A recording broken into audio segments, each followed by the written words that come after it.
What's going on, people? Ryan Williams ASE here with your match preview. It's Arsenal taking on Everton. Guys, if you're new to the channel, please make sure you like, share, and subscribe. Now, before we get into this video, I want to obviously send my condolences to Stephen Featley's family. Unfortunately, we lost him. Um, and I've previously worked with him on Football United TV. Of course, special shout out to them, and thanks for the opportunity they given me to go on that platform, as well as meet various people, including Stephen Featley. And I just want to send my condolences, and Stephen, you'll be truly missed, and it was a pleasure working with you, buddy. Rest in peace, man. So yeah, just a sad moment right now, guys. And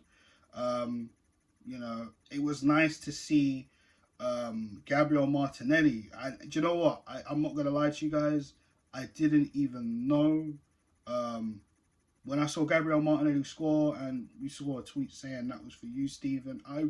I didn't even realize it was about Stephen, and I thought that was very nice of Gabriel Martinelli dedicating that goal for Stephen Feely, man. I thought that was wonderful. But yeah, Stephen, I'm glad I met you, man. Rest in peace, brother.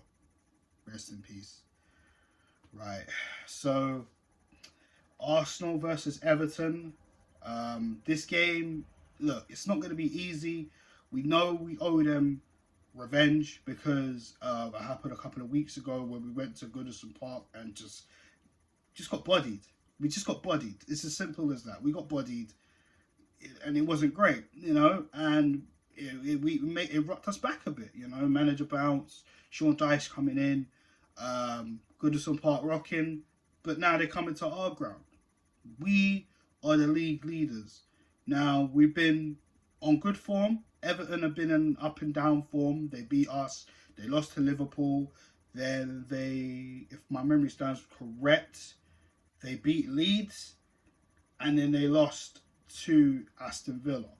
So they're in a bit of a weird patch at the moment. So with that being said, we need to stamp our authority. We're at home. We can't allow them to play their game, and we need them on the back foot. Now, we know Sean Dyche football. We know what he's about, and he has that physical presence in the midfield. Onana, just a gay.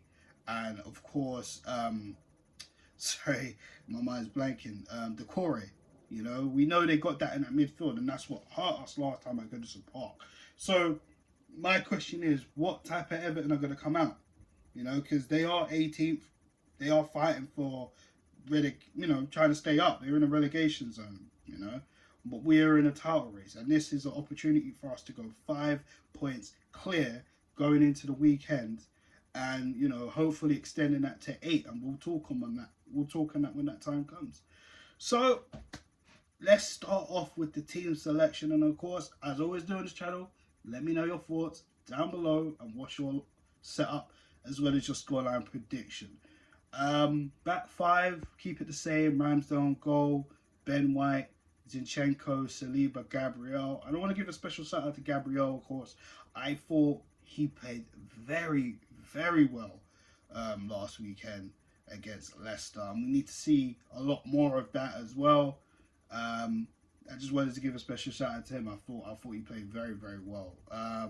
Midfield. Now, this is another interesting point. Now, we know Thomas Partey did train for the then upcoming game against Leicester.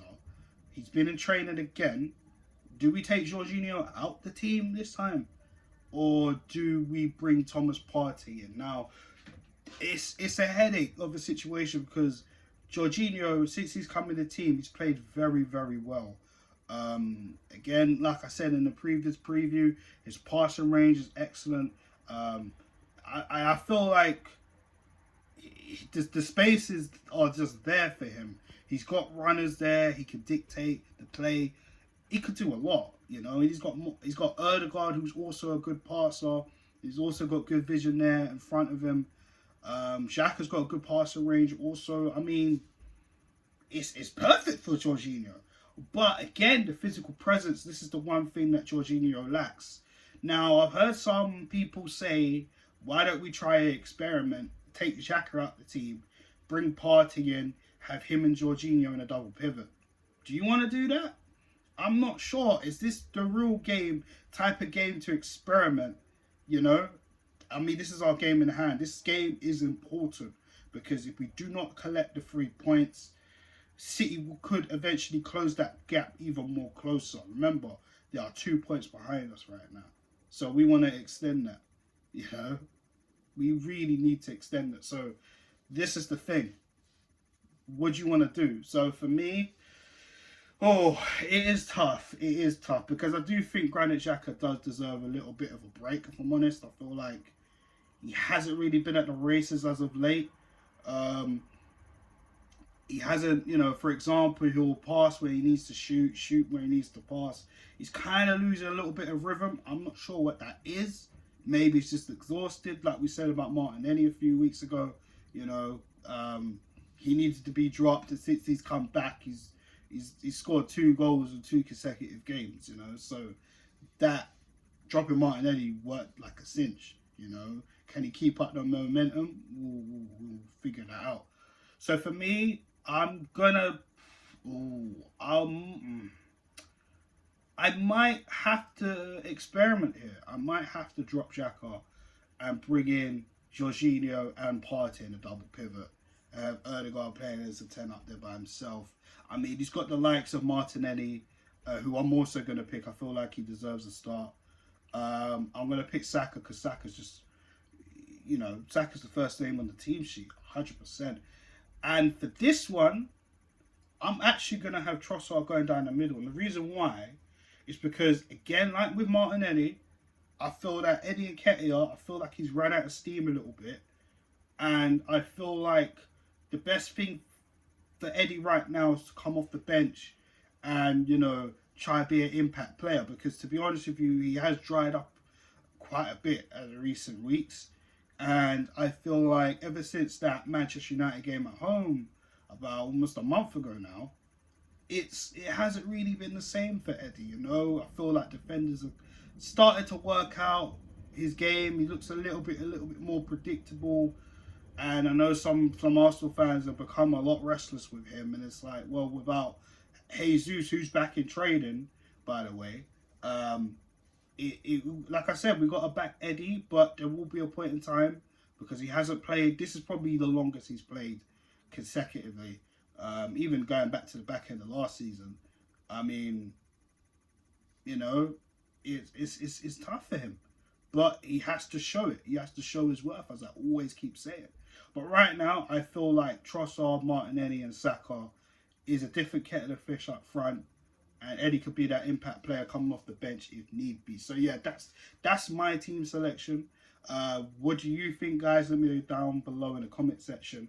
This game, I think it will be a tight one. I don't think it will be as open as I would like it to be in terms of for Arsenal. Not open, of course. No, not like that. But in dominating terms, I feel we need to settle. We need to start off quick. We need to operate on the wide areas and try and because we know in the middle they're going to just play with a low block. We know Sean Dice, low block football, everyone behind the ball, but we just got to pick the spaces. This is why I thought maybe if we take Xhaka off, I know that will kind of weaken us as like another attacker in the final third. Sorry, I don't know why I say that, but I feel the more passes that we have, the more we'll be able to unlock that door. Partey can pass as well. Jorginho, we know. Erdegaard, we know. And utilise Martinelli. We know Trossard is going to not exactly do the Jesus role, but he does, go in and out of spaces, which allows Martinelli to kind of do his thing also, as well as Bukayo Saka. So I feel like there will be some flow, there will be some rhythm up there. And for me, I feel like we do win this game. I'm going to go 2-0. I feel like right now, we are rejuvenating right now. I know it's back of 2 back-to-back wins. And I feel like right now, we need to continue that. feel that the energy is getting there. The energy is right again. We're top of the table, and I feel like I always say one game at a time. I know some Man United fans been doing that. Cool, but I've been saying that on this channel about Arsenal for a while. Top of the league is great, but it's just, it has to be sustainable. And this team hasn't done anything yet. That's a lot of thing that we have to keep in mind, people. We haven't done anything yet with this young team. So this is a big season for us. But yeah, for me, I'm going to 2-0 Arsenal. Guys, let me know your thoughts down below in the comment section with your scoreline prediction, your setup, and just your general thoughts as well. But yeah, thanks for listening. And guys, I'll be back with the match reaction after the game. Take care, people.